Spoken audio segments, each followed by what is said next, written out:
Today, I'm diving into one of the most fascinating arguments for the existence of God. The cosmological argument essentially states that everything that exists has a cause. But if everything has a cause, what caused the universe? This line of thinking leads to the idea of a first cause or an uncaused cause, which many identify as God. There are two main types of cosmological arguments, in esse and in fieri. Let's start with in esse. This argument focuses on the present existence of the universe. It claims that everything existing right now must be sustained by something else, leading to a chain that eventually requires a necessary being, which is God. The in fieri argument, on the other hand, deals with the universe coming into existence. It argues that the universe had a beginning and therefore must have a cause. This cause, being outside the realm of the universe, is again identified as God. The roots of the cosmological argument stretch back to ancient Greece with Aristotle. Aristotle spoke of a prime mover, an initial cause that set everything into motion. Fast forward to the modern era, Leibniz asked, why is there something rather than nothing? Plato posited that all movement in the world and the cosmos was imparted motion. This required a self-originated motion to set it in motion and to maintain it. Plato introduced the concept of a demiurge, a creator endowed with supreme wisdom and intelligence. Aristotle, on the other hand, argued against the idea of a singular first cause. Often confused with the concept of a prime mover or unmoved mover in his Physics and Metaphysics, he believed these unmoved movers lived beyond the sphere of the fixed stars and explained the eternal motion of the universe. Aristotle's cosmos had no beginning and no end, aligning with Parmenides' famous statement that nothing comes from nothing. According to him, these immaterial, unmoved movers were eternal, unchangeable beings that constantly engaged in self-contemplation. Their existence inspired the celestial spheres to emulate their purely intellectual activity through uniform circular motion. Fast forward to the 3rd century and we encounter Plotinus, a Platonist who taught that the One, a transcendent absolute, caused the universe to exist simply by virtue of its own existence. His disciple Proclus stated, "The One is God." This line of thought continued to evolve through the centuries. In the medieval Islamic world, distinguished between essence and existence, it was argued that existence could not be inferred from the essence of things and that an agent cause must impart existence to an essence. This cause must coexist with its effect and be an existing entity. In the scholastic era, Thomas Aquinas formulated the argument from contingency. Following Aristotle, Aquinas claimed that there must be something to explain why the universe exists. Since the universe could, under different circumstances, conceivably not exist, this is what we call contingency, its existence must have a cause. Not merely another contingent thing, but something that exists by necessity. In other words, even if the universe has always existed, it still owes its continuing existence to an uncaused cause. Aquinas further said, and this we understand to be God. Aquinas observed that in nature there were things with contingent existences. Since it is possible for such things not to exist, there must be some time at which these things did not in fact exist. Thus, according to Aquinas, there must have been a time when nothing existed. If this is so, there would exist nothing that could bring anything into existence. The Kalam Cosmological Argument has its roots in medieval Islamic philosophy. Craig presents the argument in a straightforward and compelling form.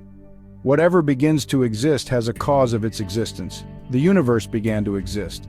Therefore, the universe has a cause of its existence. The cause itself must not be the result of any preceding cause. The Creator described as, it must have no origin point, it exists eternally, it remains constant, unaffected by temporal processes. It exists outside the confines of time, it is not bound by spatial dimensions, it has the capability to bring the universe into existence.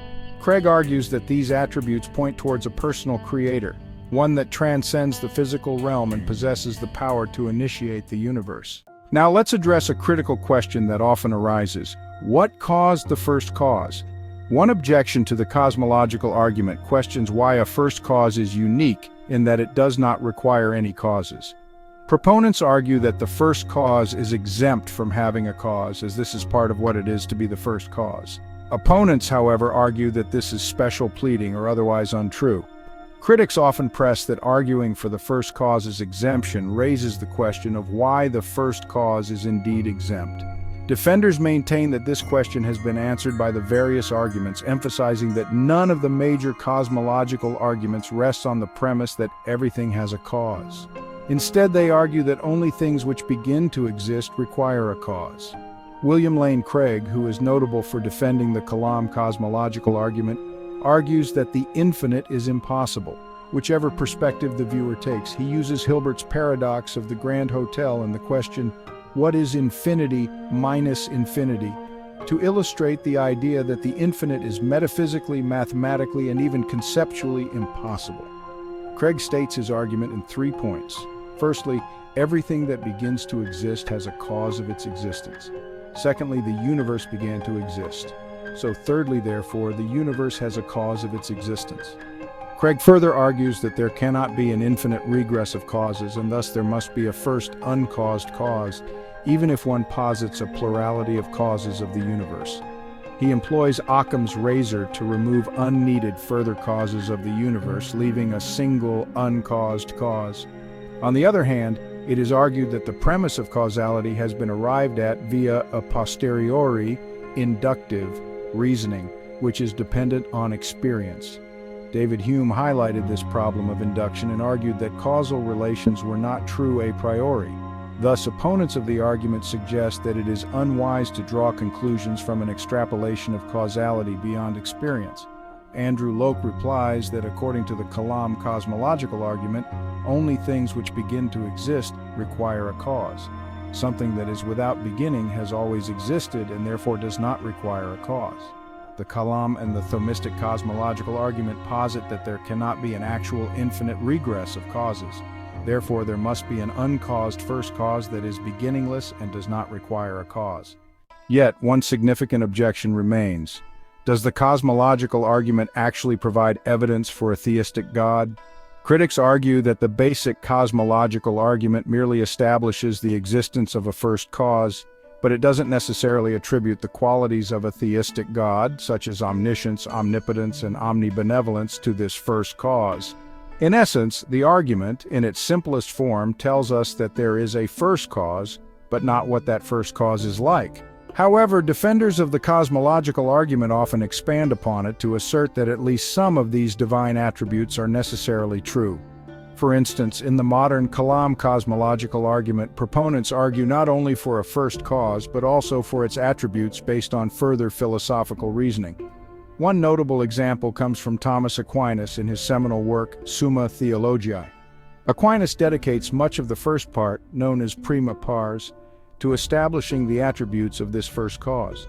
He argues for its uniqueness, perfection, and intelligence, thereby moving beyond the mere existence of a first cause to a richer, more detailed understanding of what this cause must be like. Theologians and philosophers argue that while the cosmological argument serves as a foundational step, it is just that, a first step. It opens the door to further demonstrations and arguments that aim to establish the other theistic attributes of this first cause. A causal loop is a form of predestination paradox where traveling backwards in time is considered possible. Imagine a sufficiently powerful entity capable of traveling back to a point before its own existence, thereby creating itself and initiating everything that follows. The usual argument against causal loops is that they necessitate the loop as a whole to be its own cause. Critics argue that this self-causation is logically incoherent. However, philosopher Richard Hanley contends that causal loops are not logically, physically, or epistemically impossible. He suggests that in timed systems, the only potentially objectionable feature of causal loops is the reliance on coincidence to explain them.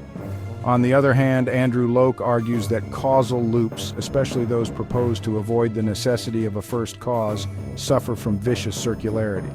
In essence, they fail to provide a satisfactory explanation for the origin of the loop itself, leading to an infinite regress of causes.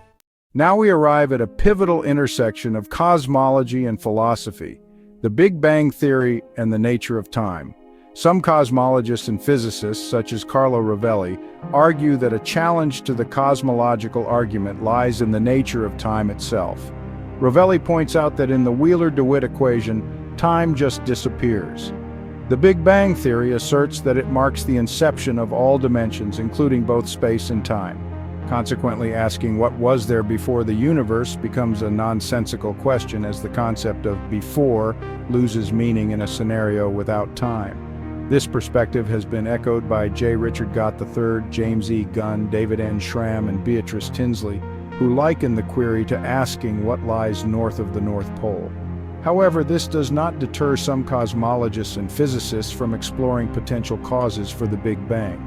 Theories such as the collision of membranes have been proposed to explain what might have triggered this monumental event. Philosopher Edward Feser offers a critical insight.